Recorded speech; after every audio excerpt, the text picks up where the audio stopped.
1 ശമൂവേൽ 26 അധ്യായം. അനന്തരം സീഫ്യർ ഗിബെയയിൽ ശൗലിന്റെ അടുക്കൽ വന്നു. ദാവീദ് മരുഭൂമിക്ക് തെക്കുള്ള ഹകീല കുന്നിൽ ഒളിച്ചിരിക്കുന്നു എന്ന് പറഞ്ഞു. ശൗൽ എഴുന്നേറ്റ് ദാവീദിനെ തിരയുവാൻ സീഫ് മരുഭൂമിയിലേക്ക് ചെന്നു.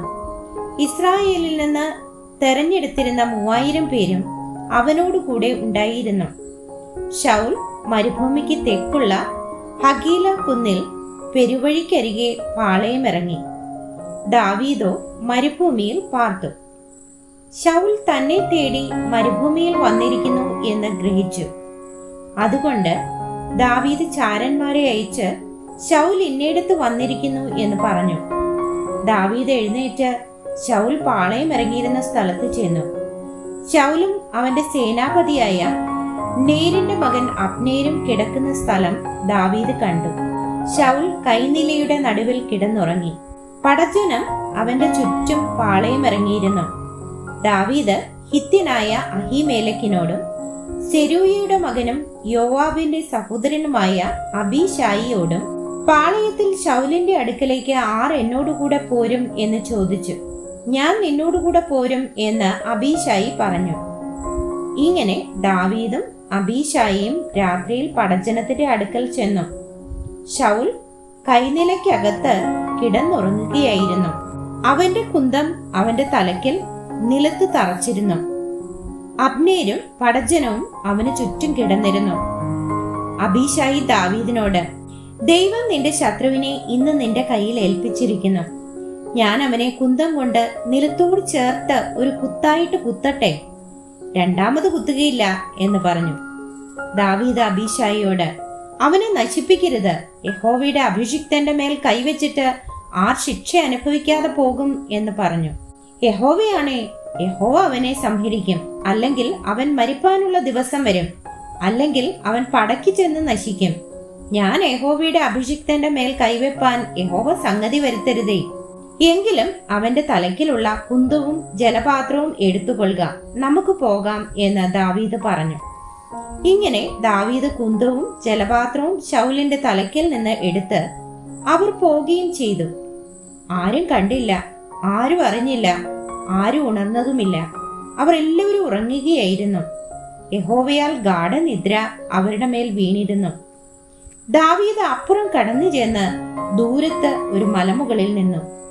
അവർക്ക് മധ്യേ മതിയായ അകലമുണ്ടായിരുന്നു.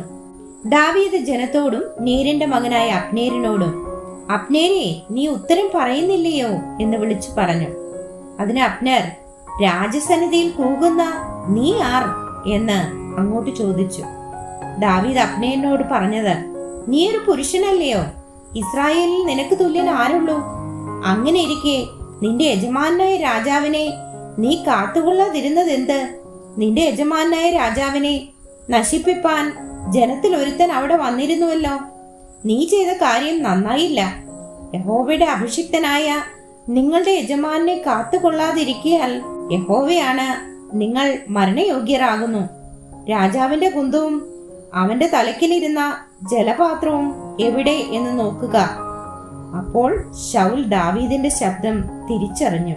എന്റെ മകനെ ദാവീദേ, ഇത് നിന്റെ ശബ്ദമോ എന്ന് ചോദിച്ചതിന് ദാവീദ്, എന്റെ ശബ്ദം തന്നെ യജമാനായ രാജാവേ എന്ന് പറഞ്ഞു.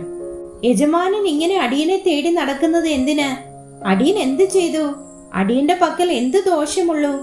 ആകയാൽ യജമാനായ രാജാവ് അടിയന്റെ വാക്ക് കേൾക്കണമേ. തിരുമേനിയെ അടിയന് വിരോധമായി ഉദ്യോഗിപ്പിക്കുന്നത് യഹോവയാകുന്നു എങ്കിൽ അവനൊരു വഴിപാട് ഏറ്റ് പ്രസാദിക്കുമാറാകട്ടെ. മനുഷ്യരെങ്കിലോ അവർ യഹോവയുടെ മുൻപാകെ ശപിക്കപ്പെട്ടിരിക്കട്ടെ. നീ പോയി അന്യദൈവങ്ങളെ സേവിക്ക എന്ന് പറഞ്ഞ് യഹോവയുടെ അവകാശത്തിൽ എനിക്ക് പങ്കില്ലാതാകും വണ്ണം അവർ എന്നെ ഇന്ന് പുറത്തു തള്ളിയിരിക്കുന്നു. എന്റെ രക്തം യഹോവയുടെ മുൻപാകെ നിലത്ത് വീഴരുതേ. ഒരുത്തൻ പർവ്വതങ്ങളിൽ ഒരു കാട്ടുകോഴിയെ തേടുന്നത് പോലെ ഇസ്രായേൽ രാജാവ് ഒരൊറ്റ ചെള്ളിനെ തെരഞ്ഞ് പുറപ്പെട്ടിരിക്കുന്നു എന്നും അവൻ പറഞ്ഞു. അതിന് ശൗൽ, ഞാൻ പാപം ചെയ്തിരിക്കുന്നു. എന്റെ മകനെ ദാവീദേ, മടങ്ങി വരിക. എന്റെ ജീവൻ ഇന്ന് നിനക്ക് വിലയേറിയതായി തോന്നിയത് കൊണ്ട് ഞാൻ ഇനി നിനക്ക് ദോഷം ചെയ്യുകയില്ല.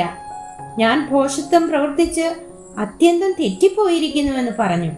ദാവീദ് ഉത്തരം പറഞ്ഞത്, രാജാവേ, കുന്തമിതാ, ബാല്യക്കാരിൽ ഒരുത്തൻ വന്ന് കൊണ്ടുപോകട്ടെ. യഹോവ ഓരോരുത്തനും അവനവന്റെ നീതിക്കും വിശ്വസ്തതയ്ക്കും ഒത്തവണ്ണം പകരം നൽകട്ടെ. യഹോവ ഇന്ന് നിന്നെ എന്റെ കയ്യിൽ ഏൽപ്പിച്ചു. എങ്കിലും യഹോവയുടെ അഭിഷിക്തന്റെ മേൽ കൈവെപ്പാൻ എനിക്ക് മനസ്സായില്ല. എന്നാൽ നിന്റെ ജീവൻ ഇന്നെനിക്ക് വിലയേറിയതായിരുന്നതുപോലെ എന്റെ ജീവൻ യഹോവയ്ക്ക് വിലയേറിയതായിരിക്കട്ടെ. അവൻ എന്നെ സകല കഷ്ടതയിൽ നിന്നും രക്ഷിക്കുമാറാകട്ടെ. അപ്പോൾ ശൗൽ ദാവീദിനോട്, എന്റെ മകനെ ദാവീദേ, നീ അനുഗ്രഹിക്കപ്പെട്ടവൻ, നീ കൃതാർത്ഥനാകും, നീ ജയം പ്രാപിക്കും എന്ന് പറഞ്ഞു. പിന്നെ ദാവീദ് തന്റെ വഴിക്ക് പോയി. ശൗലും തന്റെ സ്ഥലത്തേക്ക് മടങ്ങിപ്പോയി.